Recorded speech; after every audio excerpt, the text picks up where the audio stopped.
Hey guys, what's going on? My name is Brendan, by the way, and I wanted to welcome you to this free audio training on how to improve the sound in your films. Just so you know, this is a pre-recorded webinar, and the reason for doing that is because I've done this so many times and I've done it live, and it's just the worst. The internet is always crashing, and the other reason for doing it pre-recorded, and this is more important, and that is I want to be able to see what you guys are saying. When I was doing these things live, I couldn't see all your comments. I couldn't see your questions. And that's just terrible. No one wants to be ignored. By doing it pre-recorded, I'm able to sit on the back end. I can answer your questions. I can make sure that I see them all. And it's just better for everybody. So feel free to ask me anything. Type them in. Tell me where you're from. And let's get going on this thing, shall we? So before we dive in, there are some questions that people always ask that I want to get answered right away. First question is, who is this training for? It is for filmmakers looking to enhance their video production by understanding how sound works and how to use it to make your film come to life, aka bringing higher paying clients. It's also for any filmmaker looking to understand audio better, whether you are just starting out in filmmaking or audio, or you're very experienced and seasoned. It's for any one-man band type of filmmaker who finds themselves doing a lot of commercial, interviews, weddings, action sports, and often don't have the budget or ability to hire a sound guy for production or post-production. And of course, it's for those who feel like their videos are missing something, but they don't know exactly what it is. And guess what? Little hint, it's usually sound. Is this you? If this is you, type yes in the comments and let me know, because it seems more and more that big clients and big brands and people like that are expecting more from creatives, but they aren't increasing time or budget to get the job done right. So filmmakers are constantly being forced to do more things on their own. They're forced to wear more hats. The other question that I want to get out of the way before we dive in is, how long is this training going to be? How long, dog? How long is it? It's about an hour. And I'm going to be going pretty fast, so make sure that you are taking notes so you can get the most out of this. I want you to learn, which is why I put this thing together. It's not for me to just sit here and pitch my product the whole time. I really want this to be valuable and give you some good information. And I'm not the only one who thinks it's full of great information. I've had a lot of people reach out and say how much this training had helped them. Like Alex. Alex said that even though he is enrolled in film courses, he hasn't learned that much. But he is pleased to say that after just 20 minutes into this training, he has learned a lot more than he has learned in his last 2 semesters at film school. So I've packed this thing full of information so you can learn, because I'm sick of seeing amazing films fall apart because of bad audio. I'm sick of it. I've had enough. And that is why I've made this training. So here's what we're going to talk about in this training. We're going to talk about me, how I got started, and how I got to where I am today. We're going to talk about the Filmmaker's Guide to Audio and why it was made. We're going to talk about the top 6 mistakes that filmmakers make when it comes to audio and how that's ruining the quality of your films, causing you to not land the attention of higher paying clients. Because I'm giving you guys so much free value in this training, I'm going to give you an awesome exclusive deal at the end for those of you who want to learn more beyond what's inside this free training. Because I'm going to be honest, I'm really excited about the course. I'm going to show you everything I know. Nothing held back. It took Doug and I over 3 years to put this course together. And on top of all of that amazing stuff packed in the course, I want to hook you guys up with some amazing discounts on products you already use, like 60% off of the Adobe Creative Cloud Suite, 50% off of Red Giant software, Apple educational pricing, 10% off GlideCam, 10% off Rhino sliders, 10% off Westcott lights, 20% off Soundstripe, and other goodies. So make sure that you stick around until the end to get all this stuff. Also, just for showing up to this webinar, I'm going to hook you guys up with some free sound effects libraries. So I'll be sending you the links to those in your email within the next 24 hours. So keep a lookout for that email. And of course, I will be answering some of my most frequently asked questions at the end. And with that, let's dive into this thing. So let me tell you a little bit about me before we get into the 6 mistakes that filmmakers make. have had a passion for music and sound ever since I can remember, and I started really making music and putting it together when my brother bought some music gear when I was in high school, and I attempted to make music. I did the whole band thing and tried to do that, but a lot of people rejected me and said that my music was too weird and they didn't like it, and even my high school music theory teacher promised me that I would never find success in any way, shape, or form in the music industry. But I didn't let that stop me. I went to college and set up my first studio. There she is. She ain't pretty, but she does the job. And I worked on a lot of music and songs that I loved, and it was a lot of fun. And that semester at college, I met a guy named Scott. We hit it off. We had a lot of similar interests in music and movies, and it was an instant connection. And I left for a few years to do some service. And when I got home, I reconnected with him. And after reconnecting, and we ended up making a project about cats.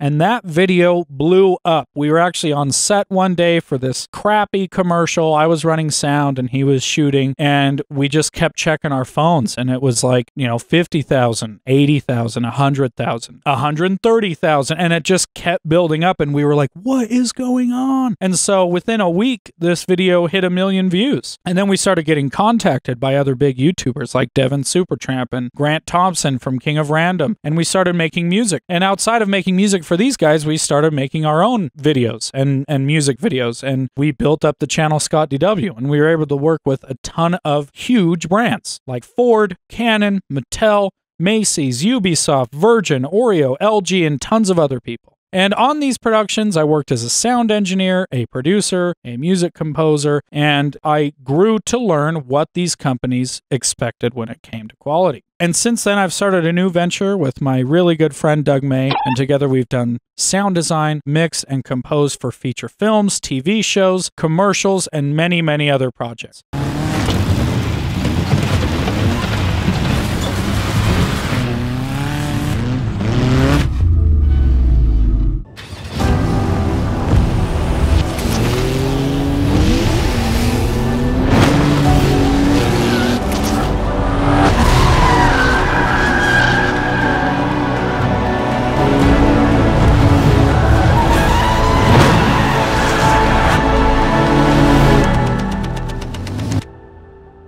And I've learned a ton about what is expected with big brands and clients. And I've also learned how much impact sound can have on a film, resulting in higher paying clients.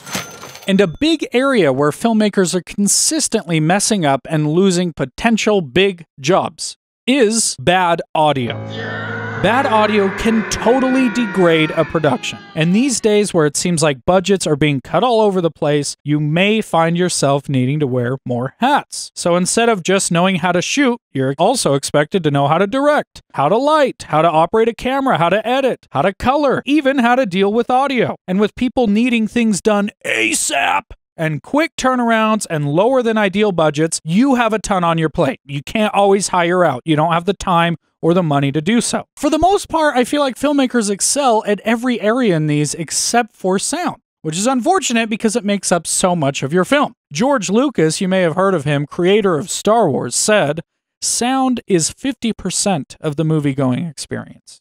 And Danny Boyle, who did 28 Days Later, 127 Hours, and Slumdog Millionaire and other movies, thinks it's even more important. He said it's obvious that 70–80% of a movie is sound. You don't realize it because you can't see it. The takeaway here, bad audio will ruin your production because these brands expect high quality. But what do you do when you're a one-man show? You don't have time to hire an audio guy because of the deadline, or you don't have the budget to hire an audio guy, or heaven forbid, you don't even know an audio guy. Have no fear, I'm here to help. Okay, get out your pen and paper. We're gonna crack into this thing. Top 6 mistakes that filmmakers make. Here we go! So I've seen a handful of traps that filmmakers who do their own audio fall into constantly. So much so that I can immediately tell when someone has done their own audio that doesn't really know how to do audio. The worst hang-up I've seen with filmmakers who do their own audio is pride. People get so prideful thinking that they don't need to learn more, or to use reference tracks, or to hire an audio guy because they just straight up don't know what they're doing. Audio is an intangible thing. Like Danny Boyle said, you can't see it. It's not like an image. If an image just straight up looks bad, whether it's blown out, or the framing is off, or there's nothing interesting going on, pretty much anybody can immediately identify that something is wrong.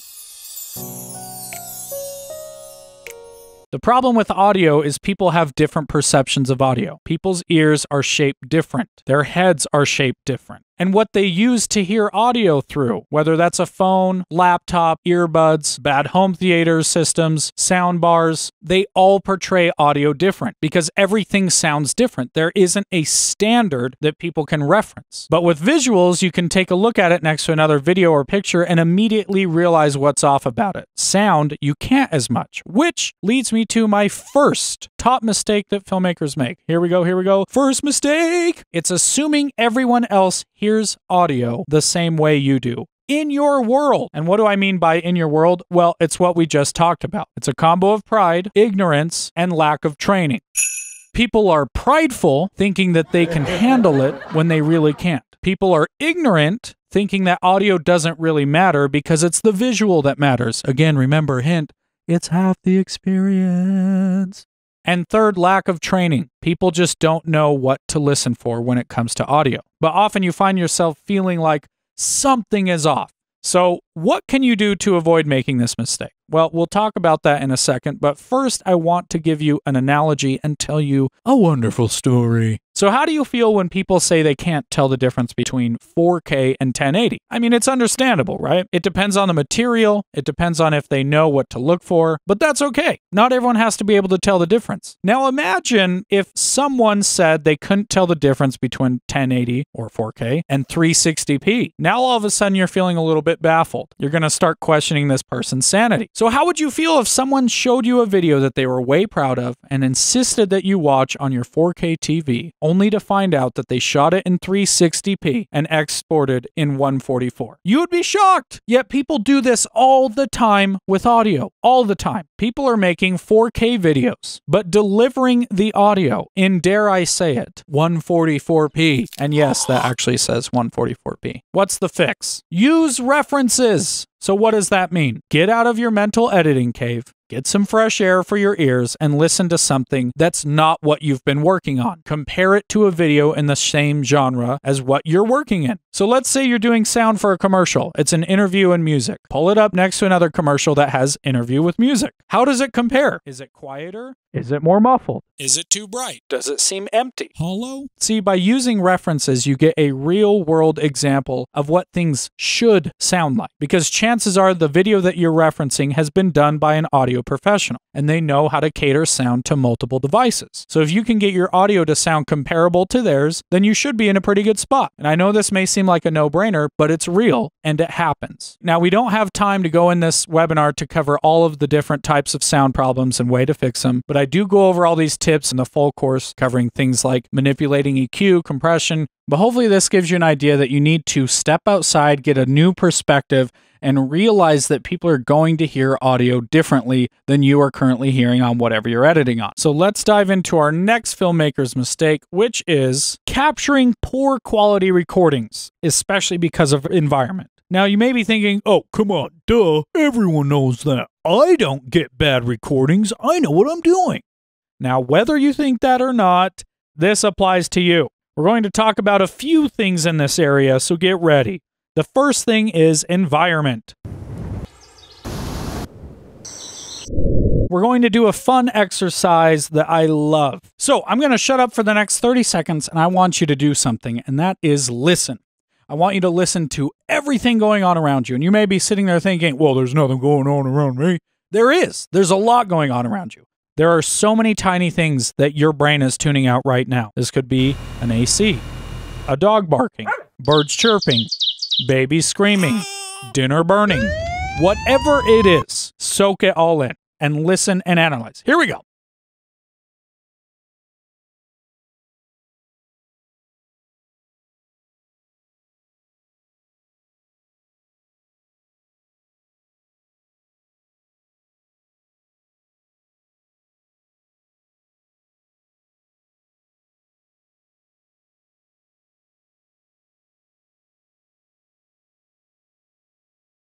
Okay, what did you hear? Take that all in. That stuff you just heard is going on all the time. Our brains are very smart, and they are constantly tuning that stuff out. It's called background noise. And if your brain focused on background noise the same way it focuses on dialogue or a conversation, you'd go insane. It's way too much for your brain to take in. But guess what? Your microphone doesn't care whether it's dialogue, birds screaming, or a dog taking a whiz on a fire hydrant. It's all the same to the microphone. So this is the first problem people encounter when they are recording. They don't realize how much is going on in the background. And this is a problem for a lot of reasons. First and foremost, they get to post and they realize how noisy it is. They realize that the noise is almost as loud as the dialogue. And again, you may be thinking, well, this isn't me. But guess what? It very well could be. Remember that thing we talked about at the beginning? Pride. But even though cleaning technology and audio is getting a lot better, it still does not replace well-captured audio. So make sure that when you go to shoot or location scouting, you're always paying attention to your surroundings, because you never know what audio curveball will be thrown your way. Which leads me to the other thing that people are always seeming to neglect when they capture audio, which is reverb. Reverb! I can't tell you how many people are like, yeah, it's just, there's so much echo. I need you to take it out in post. It just sounds really bad. And it's like, why didn't you do anything about it in the beginning? So what is reverb? Reverb is basically when you make a sound and then it reflects. Okay, so up there on the far left, you've got your direct sound. And then there's a little bit of a delay. And then there's a tail. There's reflections and then a tail. This is basically when you're in a big environment and you clap and it goes... That's reverb, because you've got your sound source and then it's creating reflections off of a bunch of places. So terrible places for reverb. Open ceiling house with a bunch of wood ceilings, wood floors, wood walls. A perfectly flat, square room. The audio just bounces everywhere. Okay? There's nowhere for it to be absorbed. And this is something that I feel like people don't ever think about, especially when they're location scouting. So I'm educating you as a filmmaker to be aware of acoustics and how they interact within a room. So if you're location scouting and you find a perfectly flat, symmetrical room that looks cool, think about the sound and how that's going to interact with everything going on in the room. So here are a couple ways that we can kill reverb. Furniture, anything to absorb sound, like couches or blankets or towels, and honestly, anything that will deflect or absorb sound. Another thing to help out, people. The more people that are on set, the more it kills audio. It's great. I was on a film one time and they had built this whole scene, perfectly flat walls, and then it opened up into this ceiling that was a vaulted ceiling, but the vaulted ceiling was all way reflective, and so it was so bad. I did a few tests and like I had my panels and blankets and I was like, this just still is not the greatest thing. But then once everyone got in there, the actors, the crew, it really tightened up. So, you know, if there are a lot of people there to help diffuse, that helps out a lot, which leads me to my next point, and that is creating angles with random objects. The way to prevent reverb is you block these flat surfaces from reflecting, because the more flat area there is, the more places it has to bounce. It's kind of like light. If light has a bunch of clear windows, it's just going to keep going through those windows. And that's kind of how, when a sound hits a flat surface, it's the ideal surface to bounce right off. So a 4 flat, walled, blank, square room is terrible because there are 4 perfectly flat walls that this sound can just bounce everywhere. But if you have angles to break it up, it'll help diffuse the sound, and diffuse is basically like throwing an object in front of light. So one of the best ways to do that are sound panels, because they're used and designed to absorb and diffuse sounds. So I made a couple of those, so here's a few pictures of those. And the nice thing about this is if you have C-stands, you can throw them on the C-stands and kind of create a box around these people, and seriously, it will blow your mind how much of a difference this makes. A little goes such a long way. And if you don't have extra C-stands, like one time I was on a shoot, kind of an interview spot, and we were in this tight, cramped room, but it still sounded terrible. What I did is I took these panels and I just laid them on the light stands, and it just really tightened up the sound and made it sound nice. And if you don't have these, throw down blankets, throw blankets under tripods, under C-stands, under light stands, beneath the actor's chair, or if it's a walking scene, you can map out where the actor is going to walk and place blankets on the ground. You will be blown away at how far this stuff goes. Because if you can, do whatever you possibly can do to treat the reverb before you get to post. Because seriously, I have cleaned up all types of things. I've cleaned up traffic, planes, I've cleaned up a little kid yelling straight through someone's dialogue. But reverb is one of the hardest things to clean up and make it sound natural. And one of the biggest reasons it's hard to clean up is because of something called the signal-to-noise ratio. So we've talked about our background noise, we've talked about reverb. So what is signal-to-noise ratio? What does it mean? What does it mean? This is our signal. The thicker blue blobs are our signal. And right here is the noise floor. In a nutshell, the noise floor is the amount of background noise going on. It could be the self noise from your microphone or your preamp. That's the noise generated by the unit itself.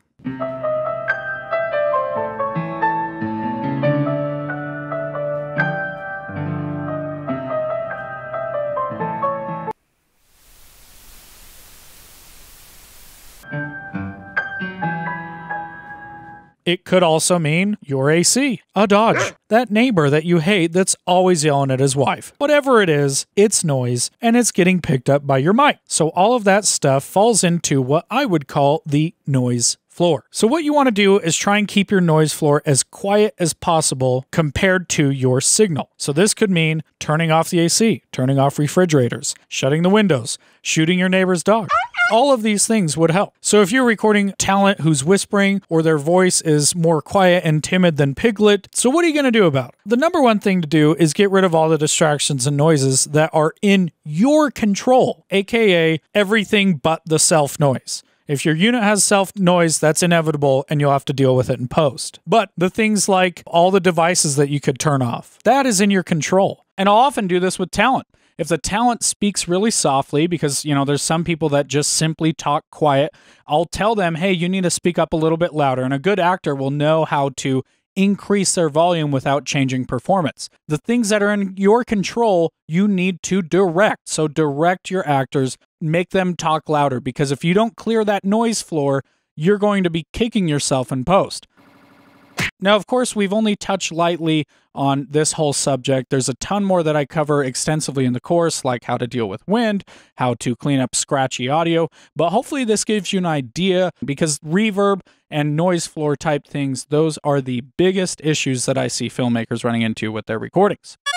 Which, of course, leads us to the next filmmaker mistake: not recording at the right levels. This one is massive. People either record way too hot or they record so quiet because that they're afraid that they're going to clip. But the problem with recording too quiet is you'll run into what I previously mentioned called the noise floor. It's what makes up the noise in your background.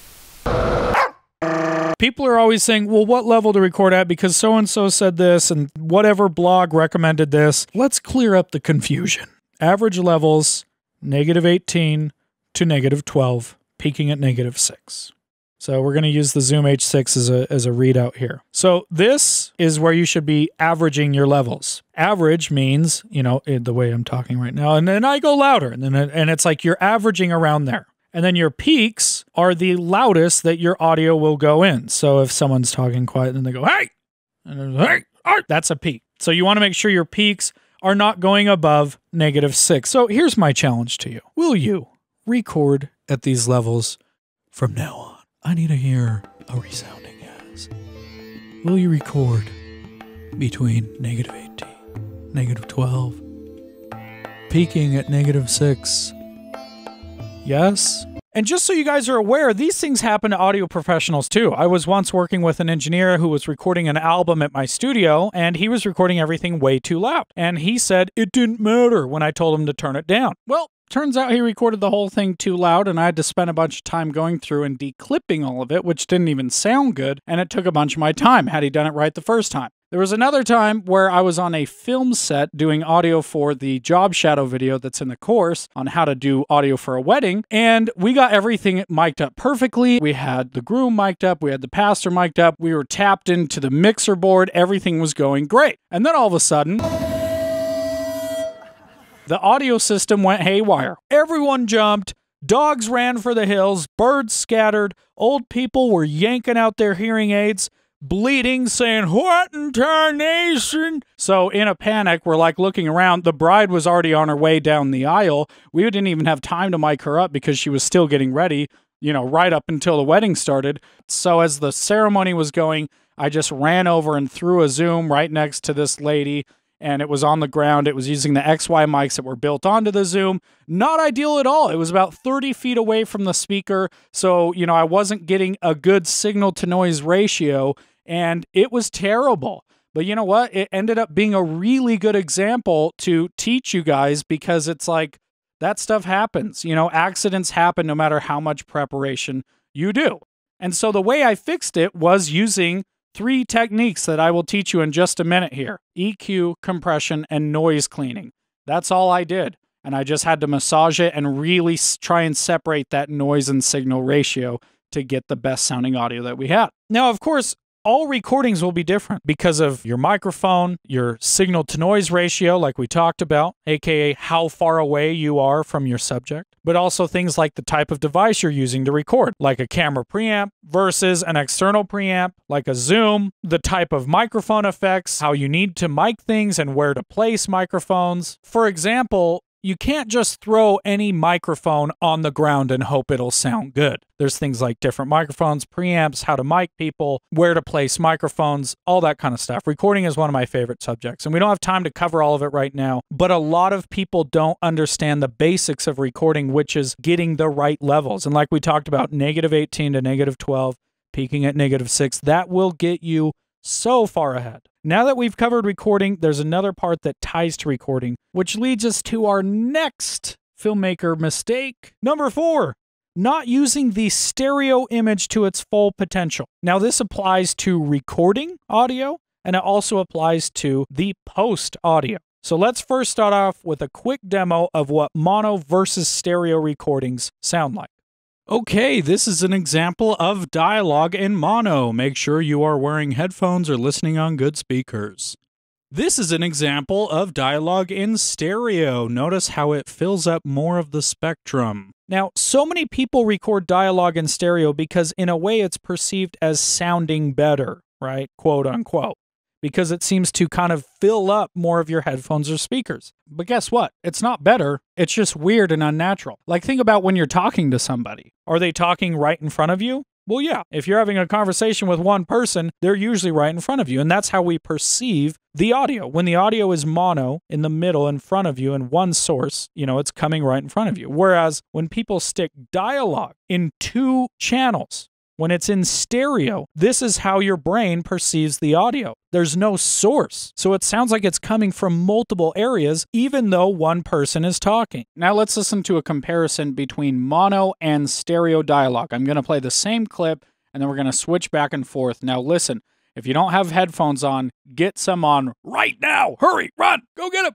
Go get headphones. Hurry, run, run, run, run, run. Okay, now that you have headphones on, notice in these clips how the stereo dialogue seems a lot wider and huger sounding, and the mono is more kind of down the middle. Here we go. The reason we're using this smartphone camera over others is because LG loaded the reason we're using this smartphone camera over others is because LG loaded the reason we're using this smartphone camera over others is because LG loaded the reason we're using this smartphone camera over others is because LG loaded the See, so do you hear how when it's stereo, it feels like this, where it's like, where is that voice coming from exactly? But when it's in mono, it's like, oh, it's this person right in front of me. You can immediately identify who the source is coming from. Now, dialogue is almost always in mono, which means one channel or one microphone. So whether you capture a voice with your Rode mic, a boom, a lav, a condenser, whatever it will be, if there's one cable plugged into it, it's in one channel. And in post, dialogue again sits down the middle of a mix. The only time I use dialogue in the left and right channels is when I'm panning, as if someone is moving in or out of frame. Otherwise, stay away from it. So here's a simple breakdown to help you remember. Down the center, which is mono, remember one microphone, is dialogue. And in your sides, you can put things like music, sound effects, that's it. If you stick to this rule, then you'll be fine. Now, you may be wondering whether or not your dialogue is mono or stereo. Well, like I said a second ago, if you captured with a lav mic, a boom mic, Rode mic, or whatever it may be, it's mono. If you captured your dialogue with 2 or more microphones, it's not mono, it's stereo. So, for an example here, you have the stereo Rode mic, you have the Zoom XY mic, and you have the Rode XY microphone. Those are examples of stereo. So what's one way to check? When you get to post, solo out your dialogue. Is it coming more out of one speaker over the other? Throw on headphones and you will immediately notice compared to listening on speakers or a laptop. If the dialogue sounds like it's in the middle, it just sounds center, then you're great. If it's off to one of the sides, then make it mono. And as far as music and sound effects are concerned, just put them in post. You don't need to be worried about it because chances are they're already in stereo. So dialogue down the middle, music, sound effects, basically just don't even touch. And that leads to the next mistake. Number 5, not processing audio. You wouldn't leave your raw image for a video. You would want to do some color correction or color grading. It completely transforms the visual. And the same thing with sound. Even good sound needs processing. And I can't think of a single time ever where I didn't process the audio in post, because no matter how good it was captured on set, it still needs a little bit of tweaking. So what does it mean to process audio? Like coloring, you'll need to make sure that you're using the right tools. And more importantly than using the right tools, knowing how to use them. We'll quickly go over the main audio tools, which are EQ and compression. Now, before we head into this next section, we recommend that you listen on headphones or good speakers, aka not your phone or not your laptop. We'll give you a minute to go grab a pair. I bet you never thought you'd see this pic again. Yet here we are. So the first tool that we're going to talk about is EQ. EQ is your tonal shaper. Think of this like your levels tool in coloring. On the left hand, you have your low end, which is like your shadows. Think of it as the heavy part of audio. Your bass, sub, etc., those types of things. Those are just like the blacks when you're coloring. The low end carries a lot of weight, and the more weight you add here, the more headroom you're going to take up in your mix. Now let's move to the mid-range. Think of this like your midtones. This is where the bulk of the sound is coming from. Just like in color, if you mess around with this, it affects the overall feel of your image. The same with audio.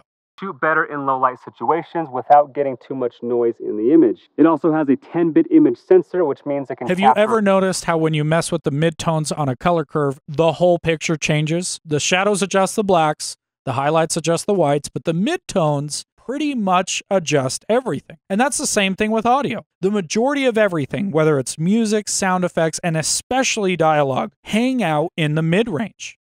So if you have too much or too little, it throws off your overall perception of the whole mix. So most consumer speakers are accented in the mid-range. So if it's off, it'll be noticeable. Then of course on your far right, EQ has the brights, just like your colors have the highlights. Think of this like your whites. In audio, there are T's and S's and any high-end information in a track. So just like whites in an image, pushing these up a little can bring a lot of life and vibrance to an image.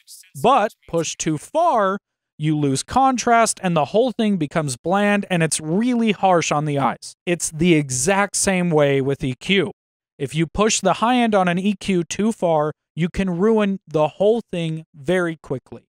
So be very careful with this area. So it's just like when you're shooting. You want to look at your histogram so you don't blow out the whites. So with EQ, you don't want to blow out your high end.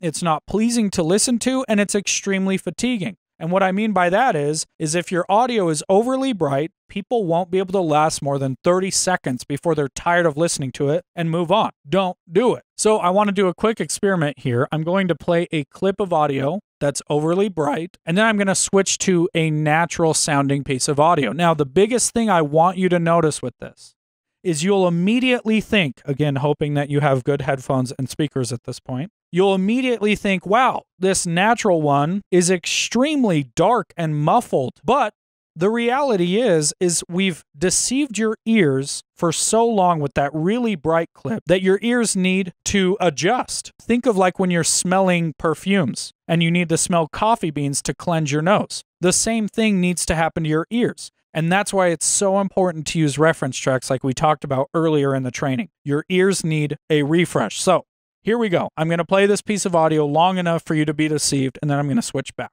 Which is great for shooting scenic landscapes. It also has manual mode functionalities, so you don't need to buy any third-party apps in order to have full control over exposure, white balance, focus, and other settings. It also claims 11 stops of dynamic range and log recording capabilities. Okay, files, one thing I really like about this phone is it has the ability to add micro SD cards, so I can shoot all day long without running out of memory and easily... See? It's very important for you to use reference tracks and get a taste of the outside world because your ears can quickly be deceived, and that's one of the biggest mistakes that a lot of people make. They push that high end and they're like, whoa, that sounds good. Then they push it a little more. Then 10 minutes later, their ears adjust and they're like, you know what, I could probably make it a little brighter. And then eventually they end up with something that's so bright and so fatiguing, and it doesn't hold up in the real world. So don't do it. So the next tool I want to talk about is compression. Okay, so what is a compressor and what does it do? Well, before we go any further, I need you to understand that no, this is not compression as in you make the file size smaller. That's a different type of compression. This compression is referring to a tool used to squish audio together to level it out more. So say you have an audio track and it's like really high and then really low. This helps you to get it more even. So when people ask me, when do I need to use a compressor, bruh? Or, hey man, every time I use a compressor, it sounds worse. Or, so I know I'm supposed to add a compressor, but it just doesn't seem to do much. So I just leave it on anyway, just because you're supposed to have one. First off, you're not supposed to do anything. If it works, it works. If it doesn't, it doesn't. Just like in film, if something works, if you have to stick a light and bounce it off of 5 different things, and that's what looks best, go for it. Having said that, let's go into my 2 criteria for when you would, quote unquote, need a compressor. Number 1, does your thing, whether it's dialogue, sound effects, or music, need to be more leveled out? AKA, does it seem to be like really loud, really quiet, and then it's really loud? If it's like that, then you may need a compressor. Like you feel like you're always having to reach for the volume knob and you can never quite get it to sound where you want it. So number 1, does it need to be leveled out? Does it feel like it's all over the place with volume? Number 2, does your thing, dialogue, sound effects, or music, need to cut through more? AKA, does it feel like when you turn the volume up or down, it seems a little bit too quiet or a little bit too loud, but you can't ever quite get it to be the right volume? For an example, like with a dialogue next to music, you know, a voiceover or whatever, you feel like when you turn up the volume with the volume fader, it's just like, it's too loud. So then you just turn it down a little bit, but then all of a sudden it's buried in the music. That's what I mean by cutting through more. If you answer yes to one of these questions, then yes, you'll need a compressor. So if you throw on a compressor just because your buddy here said to, then you can just back on up and get on out of here, okay? You can find the way out and don't let the door hit your butt on the way out of here. Compression is a wonderful tool that can really enhance audio. It can make things clear, it can make things audible and right in your face, and it can also be used to completely ruin your audio. Yeah, okay. We all know, we've all heard it. It's getting old, Uncle Ben. But really though, this completely applies to compression, okay? It's a very powerful tool, so we need to use it wisely. Just because you're cranking on the compressor doesn't mean that it's going to sound quote unquote good. All right, so maybe you're wondering where you can find your EQ and compressor. Well, in Premiere, if you go up to this tab here, and you drop this little guy down, then you can find your effects under here. So I like to use the parametric equalizer. That gives me the most control over my bands. And then as far as compressor, I like to use the tube modeled compressor. So you may be wondering, what effects does a compressor have on something like a voice? Well, we don't have time to go into every single parameter here, but one thing that I like to do is start with a preset. So in Premiere, I like the voice leveler preset, and then that kind of sets us up on all these parameters that we can choose from, and then we just mess with our threshold. It's like really soft, and it acts as a great windscreen as well as... So notice how it's kind of grabbing those peaks here. So basically what this knob is this is saying, okay, once the audio passes this level, then I want you to kick in the compression. And remember, compression is squishing audio together. So look down here at these peaks, and then see how these are kind of valleys. These are a lot lower than these peaks. So what that's doing is that's smashing this here and bringing these guys up. And so this is important to know because when you have a bad signal-to-noise ratio, it's raising your noise floor as well as bringing down these peaks. So make sure that you get quality recordings. Let's listen to a compressor when it's overdone, as protecting against clothes rubbing. And last but not least, we have the Ryco undercovers. What's cool about these guys is they help with wind. So what do you do for a healthy compression level? Well, I like to aim between 3 and 5 of gain reduction. All right, so let's adjust our threshold so we can hit around -3 to -5 right here. And last but not least, we have the Ryco undercovers. What's cool about these guys is they help with wind, and they also help with clothes movements. So basically it comes in a pack, and you just tear off a little piece like this, and it has these sticks. So see how that kind of warms it up and levels out the whole audio. Now, we don't have time to cover all these parameters on this training, but in my course, I cover all of these things very extensively, and we talk about how to tweak it so it sounds really nice with your audio. But these tools are so paramount for you to turn around your audio. So getting a good grasp of how they work is key. Now, the moment you've all been waiting for, drum roll. The number 6 top mistake filmmakers are constantly making is not realizing that you can do 80 to 90% of what a professional audio engineer does. Now, before you think you never need to hire a sound guy again, there's still very much good reason to hire a sound guy. Obviously, there's a time and place for Transformers type sound design.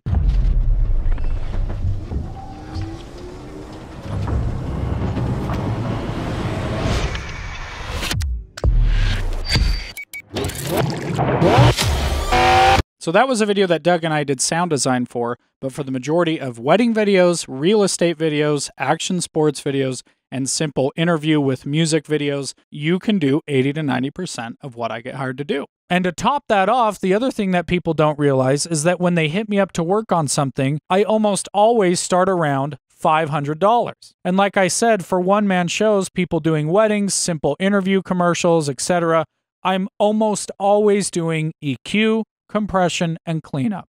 And if you would learn how to apply EQ and compression, you could be saving yourself hundreds, if not thousands of dollars per project. And that's a lot of money going back directly into your pocket. Now, of course, if you're going to do crazy sound design for a video, or there is audio that's beyond your abilities, hire an audio guy. Becoming a sound engineer is a career shift, so I'm not encouraging you to become a sound engineer. But for simple cleanup, fixing, mixing, tweaking, sweetening, you have the tools built into your video editor to do the majority of what I get hired to do for these types of videos. The most common mix jobs I get hired to do for filmmakers are balancing out dialogue and music, sweetening the sound, and cleaning up noisy audio. Now, balancing dialogue, that's addressed with volume. Balancing dialogue and music, that's a combo of volume, EQ, and compression. Sweetening the sound, EQ, and compression. Fourth is audio cleaning techniques, which, of course, we don't have time to go into right now,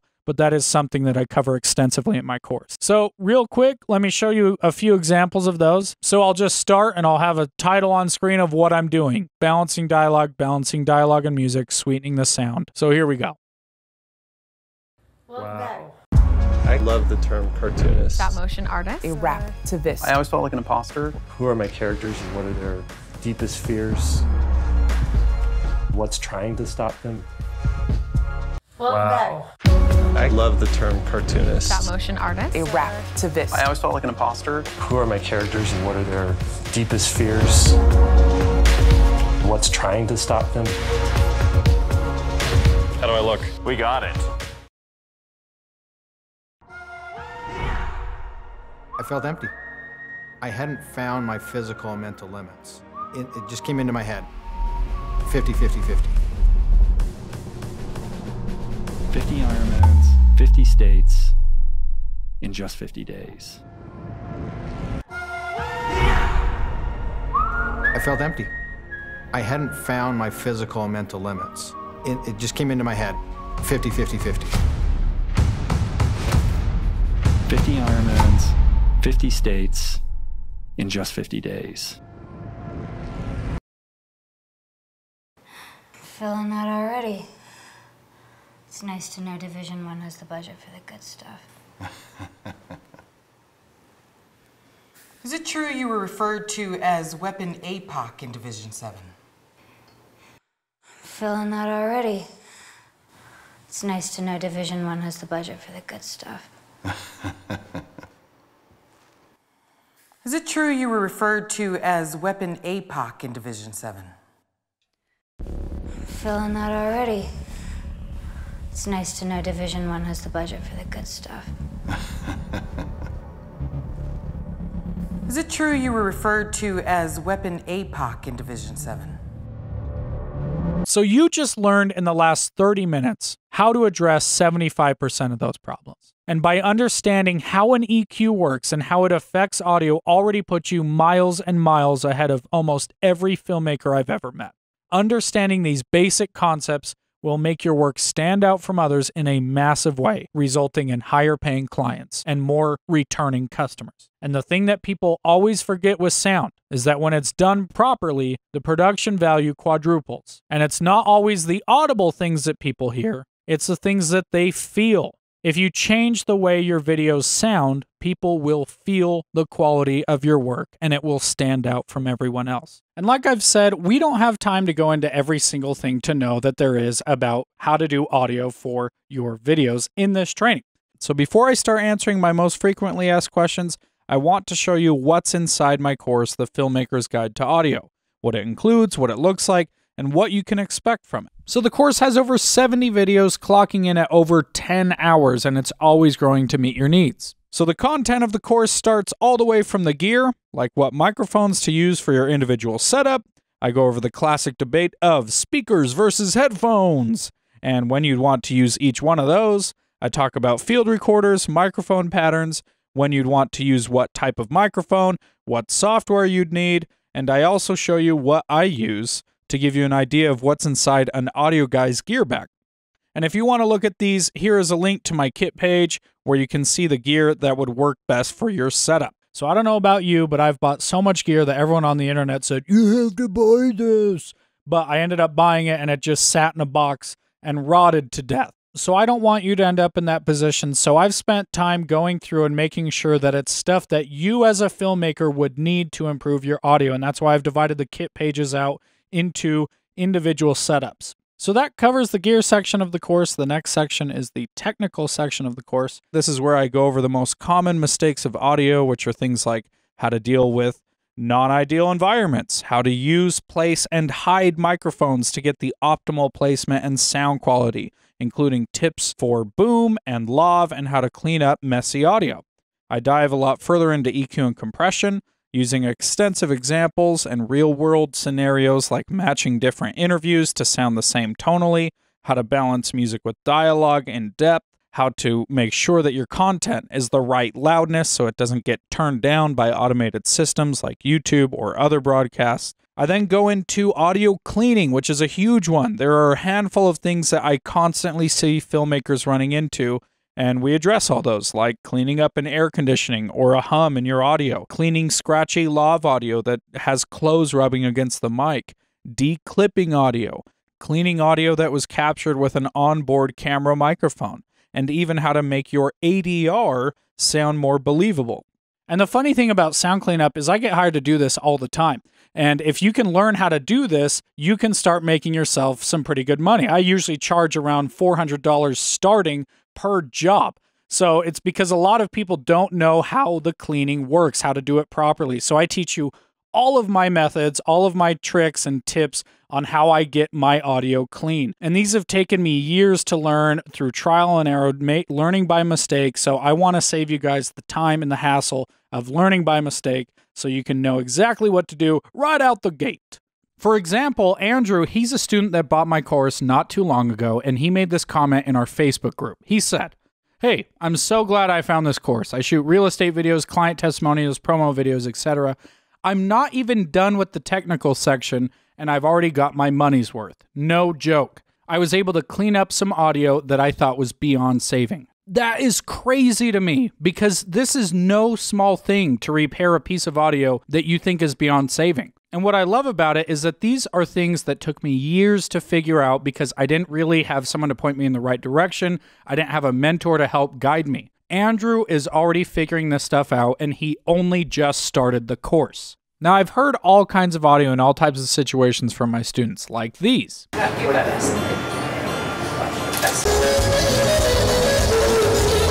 Okay, so there are a lot of different... But there is hope. In the course, I show you how to fix audio train wrecks like the following. No other mattress is as supportive or responsive as Purple.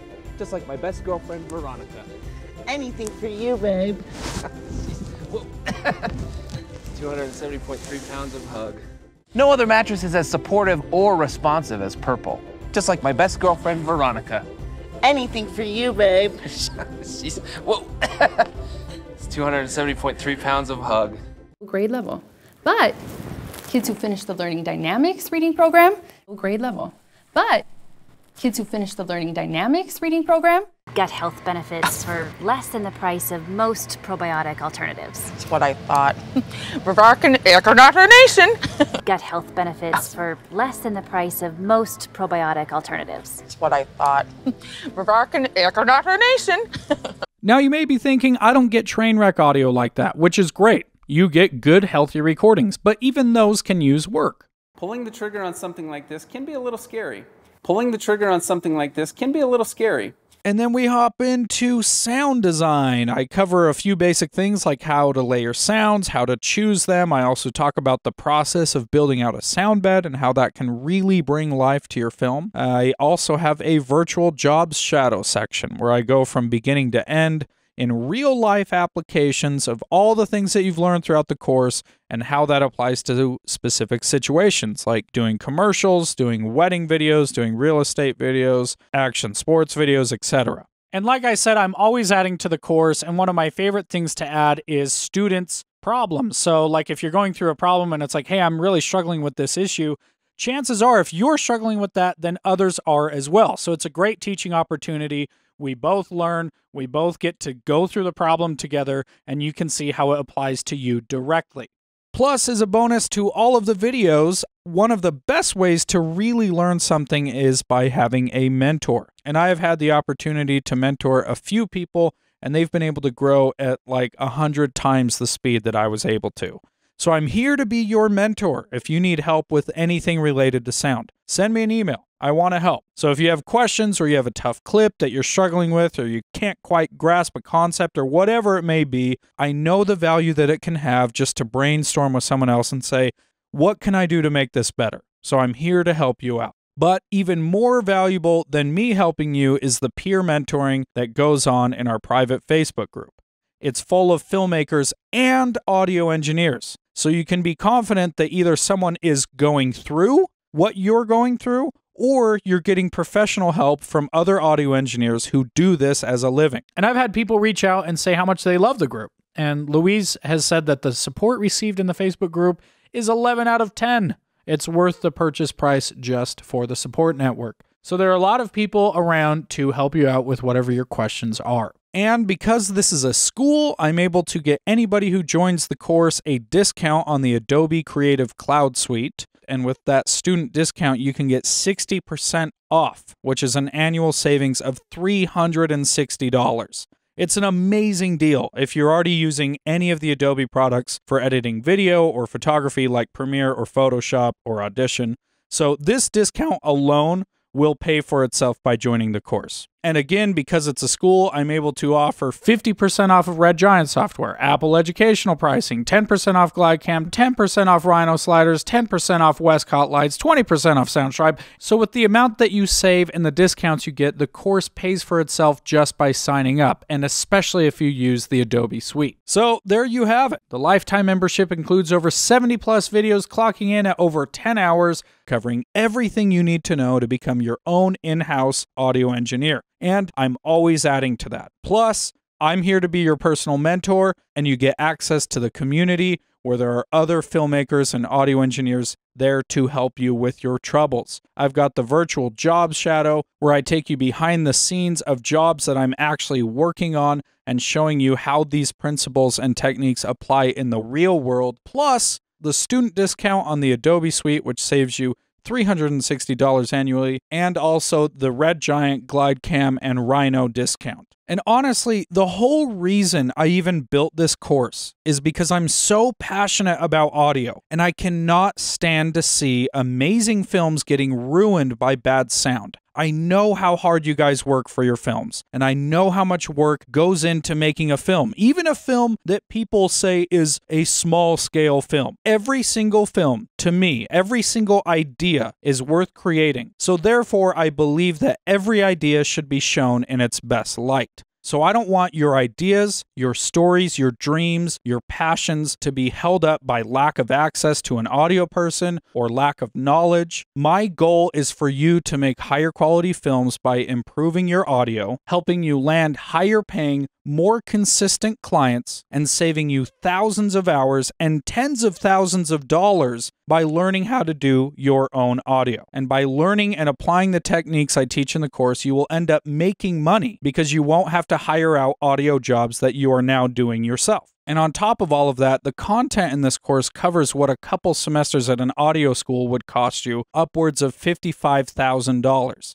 And if you were to go to an audio school, it wouldn't be catered toward you as a filmmaker. So, for those of you who have stuck around for the full training, I'm offering an exclusive discount to join the course, because the regular price I charge for this program is $7.99. But as an early bird special, while the school is still building up, I'm offering it for only $4.97. For those attending the webinar, the first 5 people to join in the next 20 minutes get an additional 25% off, making the total only $3.97. which is half of what I would charge to do audio on one single project.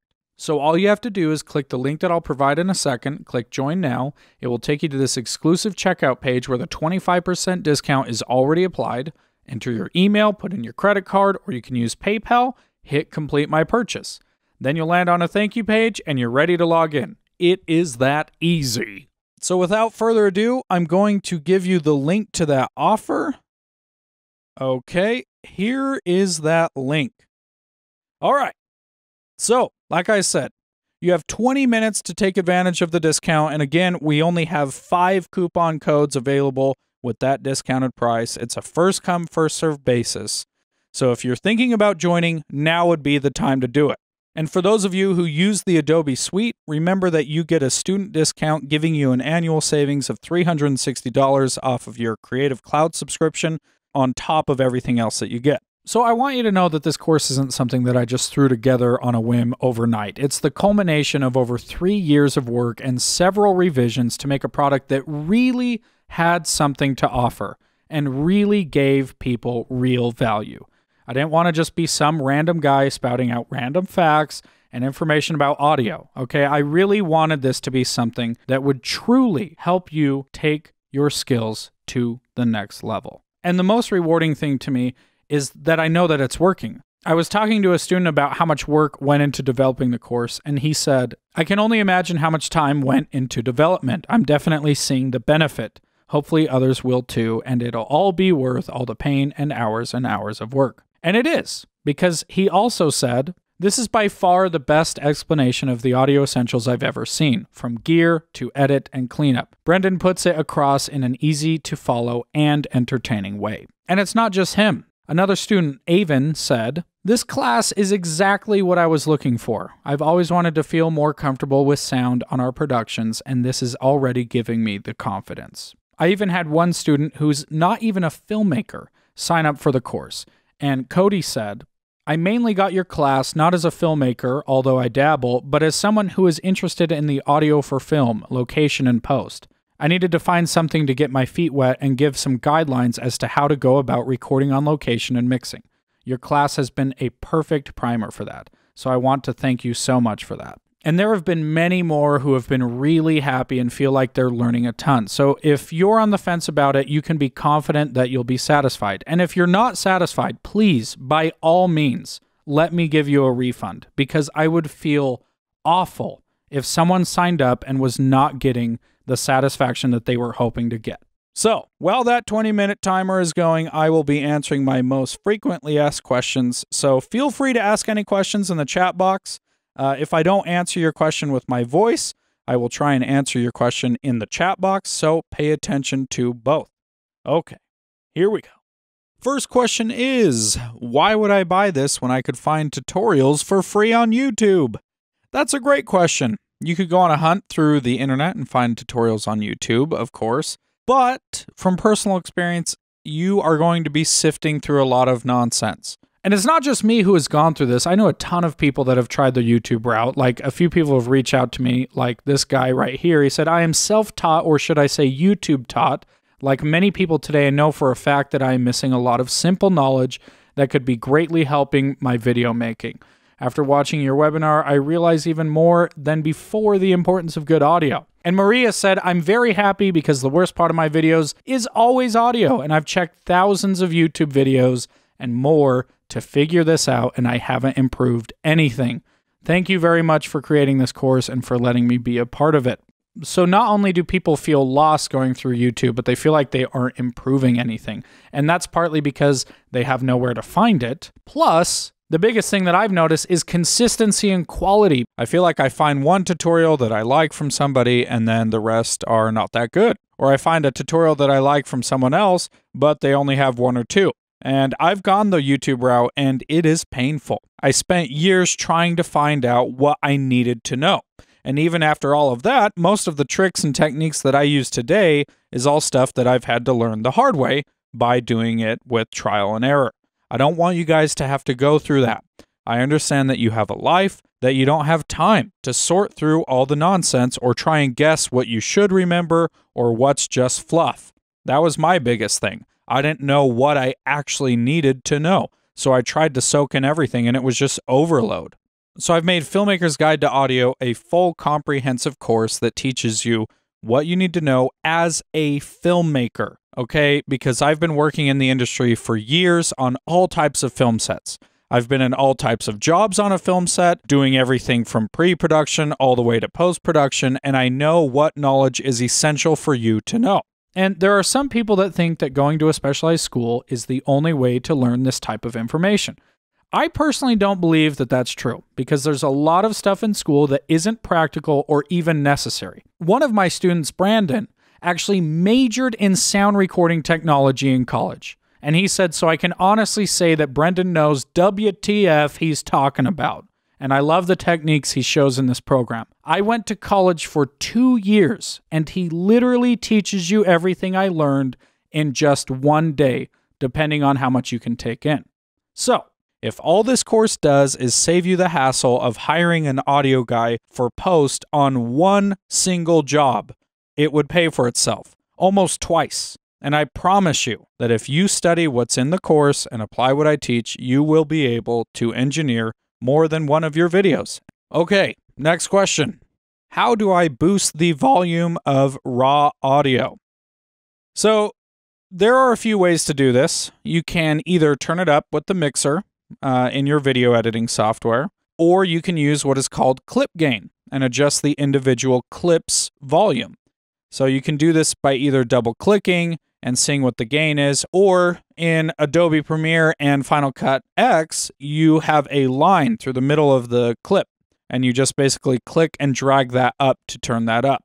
But what's interesting is a lot of issues that people run into with volume increasing or decreasing is because they don't record at the right levels to begin with. But you now know how to do that. As far as dealing with bad audio that's just too quiet to begin with, now that you guys know what to record at, you will do a lot better. And of course, there are a few other tools that you can use to boost volume aside from just, volume, like a clip gain or whatever. You can use a compressor. You can use a limiter. A limiter is basically a compressor on steroids. Think of it like scissors for your audio. You set a threshold of where you want it to activate, and then it will basically clip off everything above that threshold. It's a great way to increase loudness in your audio. So use gain, use a compressor, try out a limiter. Those are all things built into your video editing software. Are there certain audio tools that are better than others? Well, when it comes to software, yes and no. For hardware, I would say yes. You know, generally, the more you pay, the better it's going to be. It's the same with camera gear. But with software, for what you guys are most likely going to be dealing with, the tools built within your video software is going to do the job and do it pretty well. And of course, if you want to invest money in more audio tools, something that I would start with is called Isotope RX, which is an audio cleaning program. And I've been using RX since version 2, and it has honestly changed my life. So if you're looking for something to clean audio, Isotope RX is the way to go. If you're looking for better sounding, quote unquote, audio tools like EQ, compression, those kinds of things, you can look into brands like Slate Digital, or Isotope has great stuff.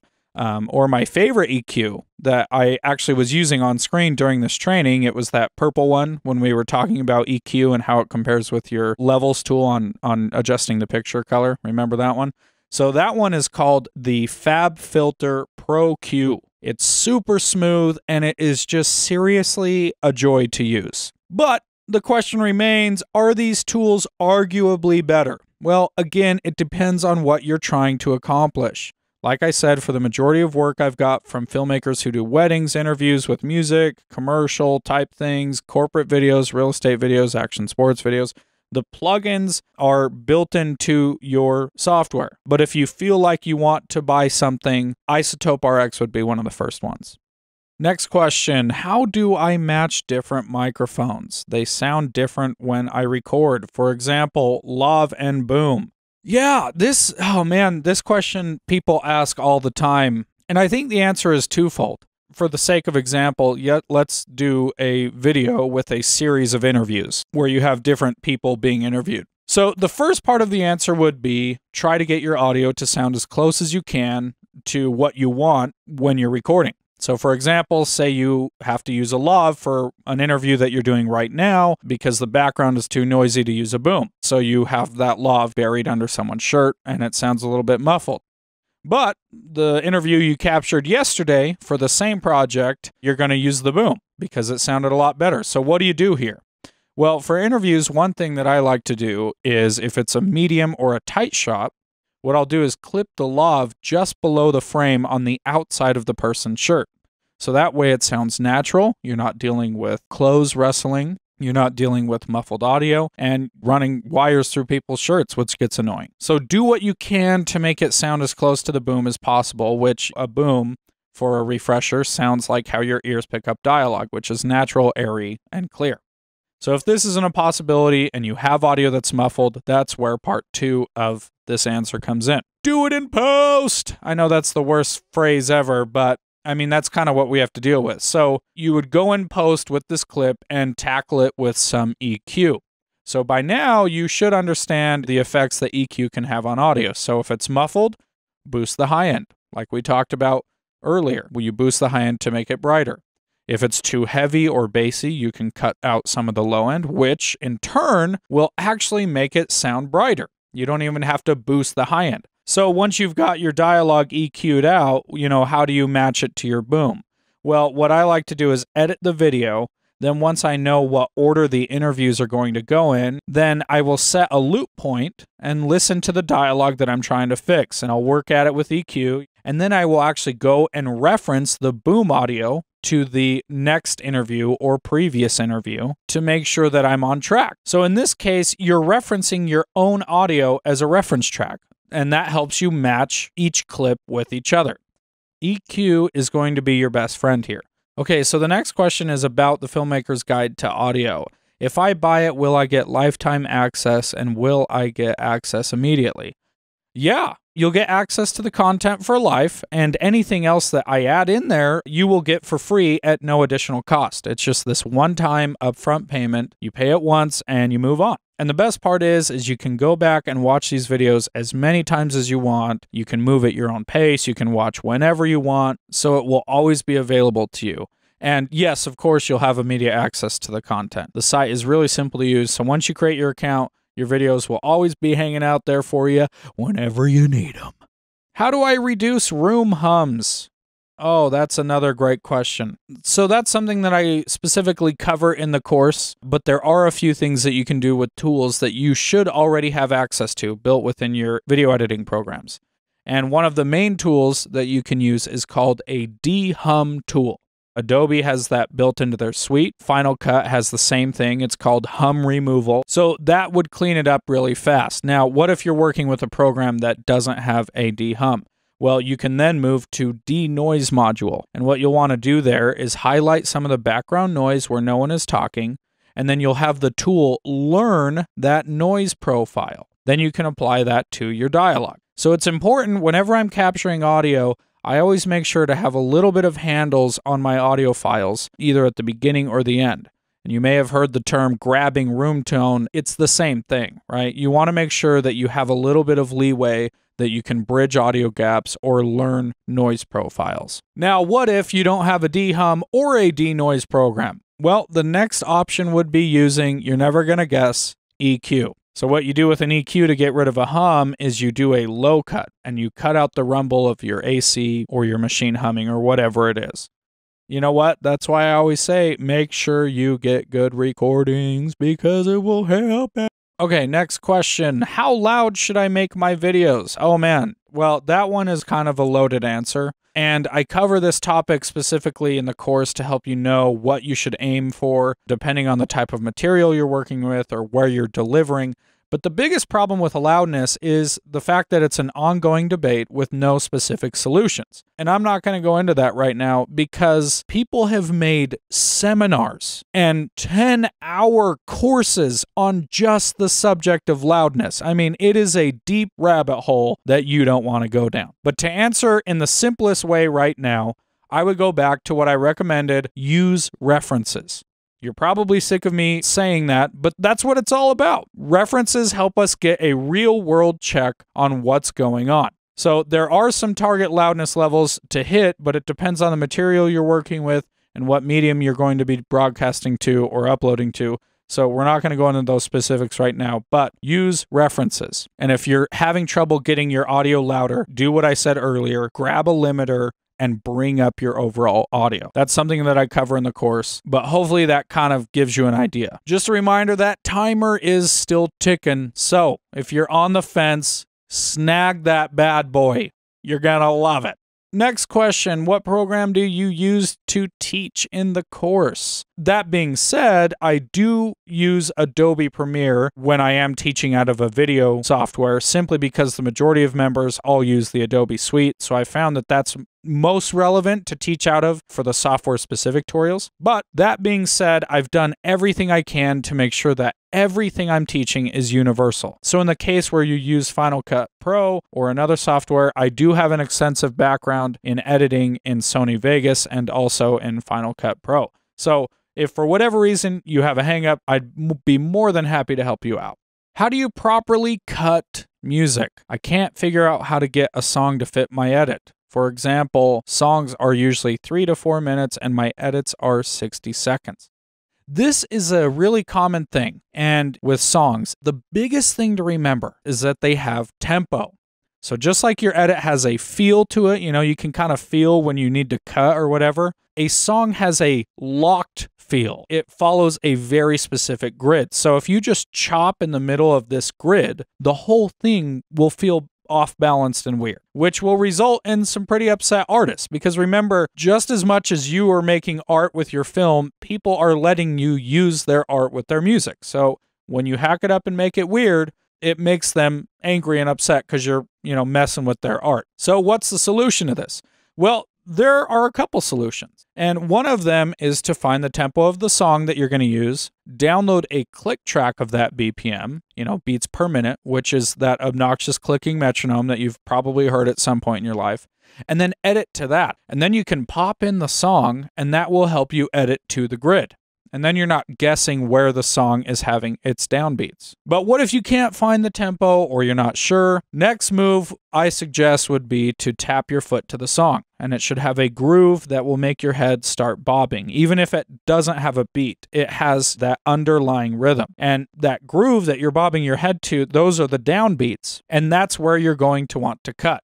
Again, if you cut in the middle, you'll throw off that groove. So if you find yourself still struggling with this, get a friend or a second set of ears, especially a person with a music background. Those are often best to ask for this. And see what they think. Say, hey, here's a song edit I'm doing. Does anything feel weird? But as far as taking the emotional story that a song delivers in 4 minutes, you need it to deliver that same story in 60 seconds. So what do? Well, before you dive in and start chopping the song, listen through the whole song, take notes, write down what sections you like with specific time code markers, and then figure out how you can apply those to your edit and make sure that you have a little bit of slip room in your edit. Because I edit videos and I compose music, and I can tell you right now, it's a million times easier to slip and edit a few frames or even seconds than it is to cut at a weird spot in a song. So by mapping out what you like in a song and where you'd like things to hit before you lock your edit,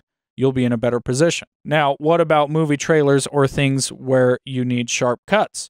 Well, in these cases, use sound design and fades to your advantage. So try and find bass hits or hard drum hits or even explosions to help you accent hard hits and dramatic moments in your trailer. These big hits will help you cover up weird cuts on songs if you have to cut at an abrupt moment. So once you've got your sounds in there, a thing that I will always do is use fades on the audio to help bring songs in and out so it's not super harsh coming in or out. So for example, say there's a big drum swell in the song, but by cutting it in where you want that drum swell to go, it feels weird. It starts on a weird spot. Well, try fading up to that drum swell, stick in a sound effect of a reverse crash cymbal.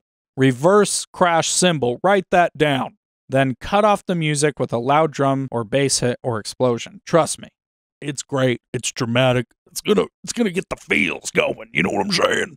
Kind of a long answer, but I'm passionate about that one. Love music. Okay, follow up to that question. Where do you find good sound effects? Oh man, the hunt for good sound effects never ends. Well, there's a lot, but a site that I found myself using a lot is called Audio Blocks, and it's really cheap. I mean, there's a lot of crap on there, but a lot of the sounds can be tweaked and they're really useful.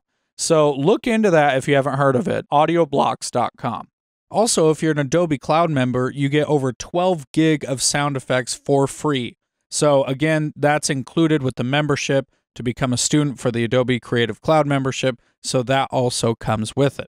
Here's the best part.